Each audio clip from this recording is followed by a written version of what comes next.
flowers to the legend. We're going to start Diana Taurasi. I'm going to bench Sabrina and cut Caitlin.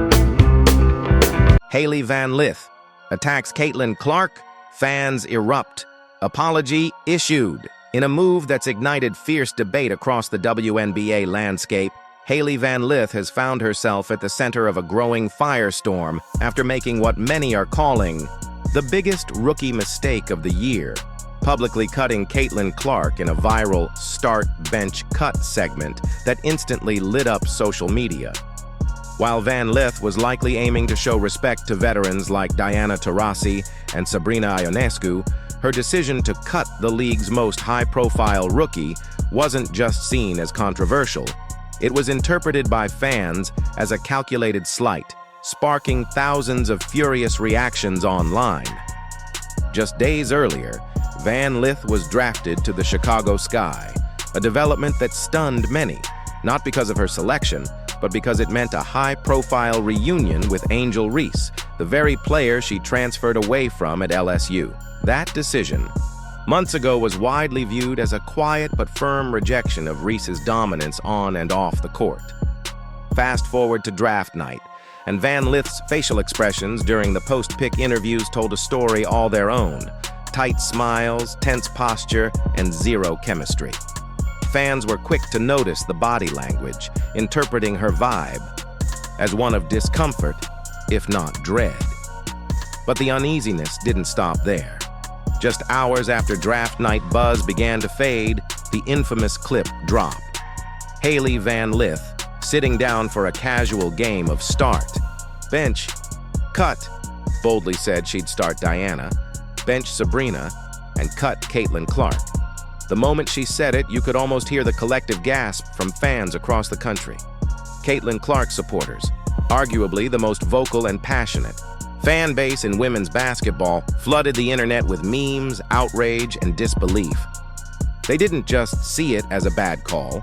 They saw it as an act of disrespect, especially toward a player who's carried the weight of the league's media attention and financial future on her shoulders.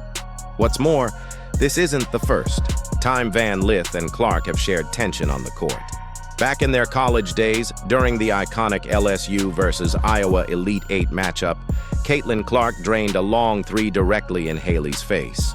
The camera caught the pain in Van Lith's expression, a moment that instantly went viral and has since become a permanent fixture in WNBA Twitter discourse. That memory resurfaced immediately following the cut comment, painting a picture of a lingering rivalry that's followed both athletes into the professional spotlight. While some framed Hailey's answer as just an unlucky choice, others pointed to her tone and delivery, suggesting there was more behind the statement.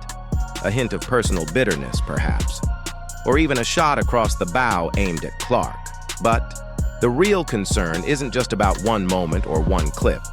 The bigger issue is what this could mean for Chicago Sky's locker room. With a roster still searching for identity, limited veteran leadership, and the unexpected tension of Van Lith, and Reese sharing the spotlight again, many analysts are already predicting chemistry issues. Chicago fans worry the team might struggle to find rhythm before internal drama steals headlines. Meanwhile, rumors are swirling that Hailey's media team rushed into action to clean up the fallout. In a follow-up interview, she appeared to clarify her remarks, claiming the segment was lighthearted and not meant to offend. But for many, the apology came off as stiff, corporate, and reactive. Some believe it wasn't Hailey speaking. It was her handlers doing damage control. Others say she stood by her words but regretted the timing. Either way, the sincerity is being questioned, and the damage may already be done. That's because this budding rivalry isn't just personal. It's turning into the WNBA's most marketable storyline. The matchups between Indiana Fever and Chicago Sky are now among the most anticipated of the season, with fans coining hashtags like Clark Revenge Game and Van Lith Drama to track the growing tension. Ticket sales are spiking. Commentators are drawing battle lines. And Caitlin Clark? She's not known for talking trash, but she's infamous for letting her game do the talking. The first time she steps on the court opposite Van Lith, the pressure will be electric. Will she torch Chicago for 30, 40, No one knows for sure, but everyone will be watching. Which brings us to the big question. Has Hailey Van Lith unknowingly started a feud that could define her rookie year by choosing to cut the league's biggest name at a moment when unity was expected? She may have shifted public perception against her. The WNBA is a league that thrives on drama, storytelling, and rivalries, and Hailey may have just walked into one of the most intense story arcs in recent memory. Whether it was a genuine slip-up or a petty jab cloaked in bravado, the fallout is real. Sponsors are watching, fans are judging, teammates are whispering, and Clark, she's waiting, in silence, preparing.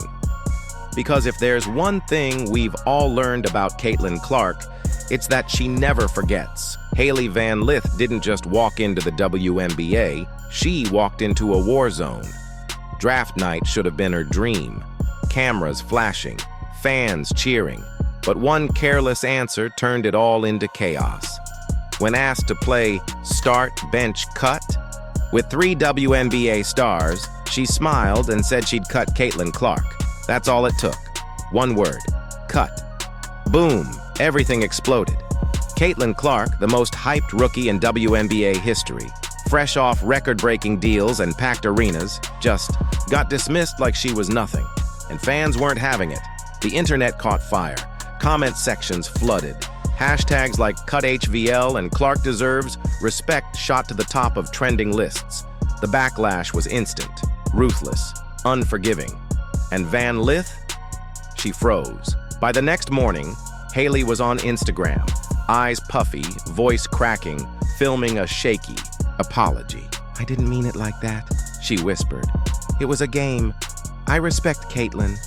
But nobody was buying it. Her tone was off. Her words felt forced.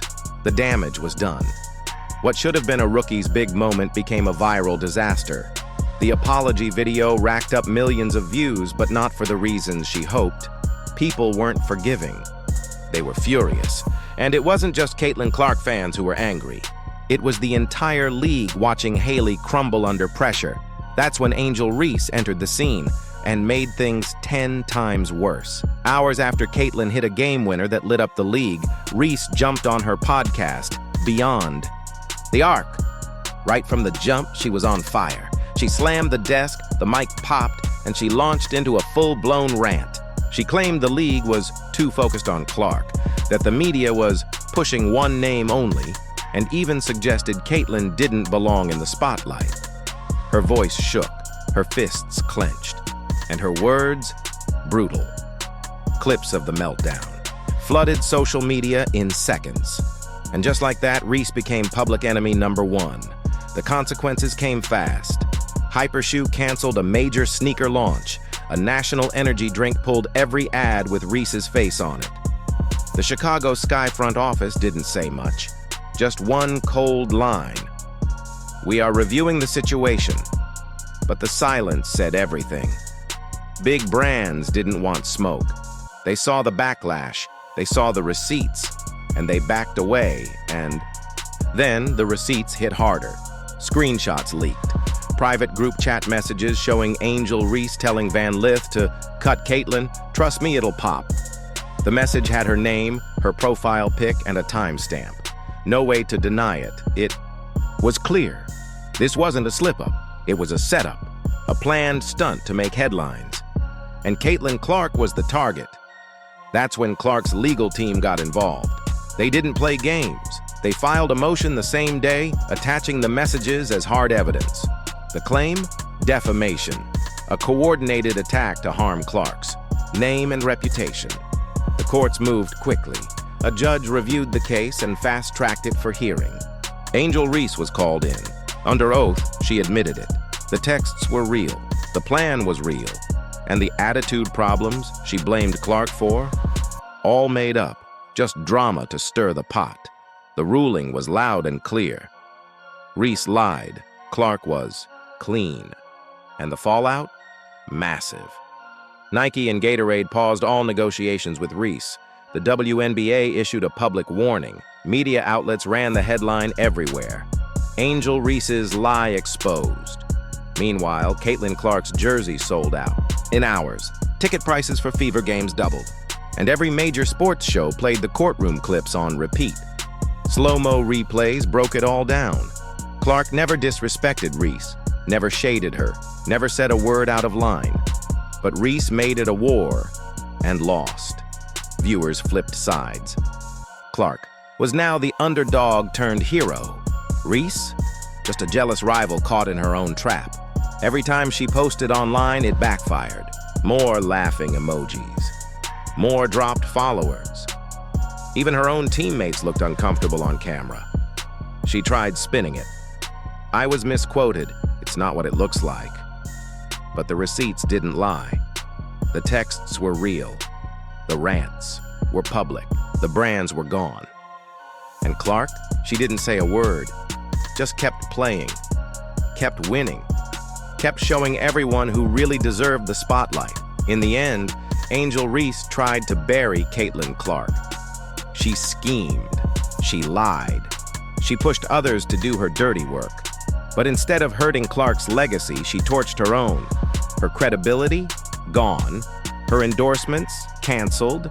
Her reputation? Sinking fast. And Caitlin Clark? She walked away clean, stronger, louder, and more unstoppable than ever. Angel Reese thought she could destroy Caitlin Clark, but all she did was destroy herself.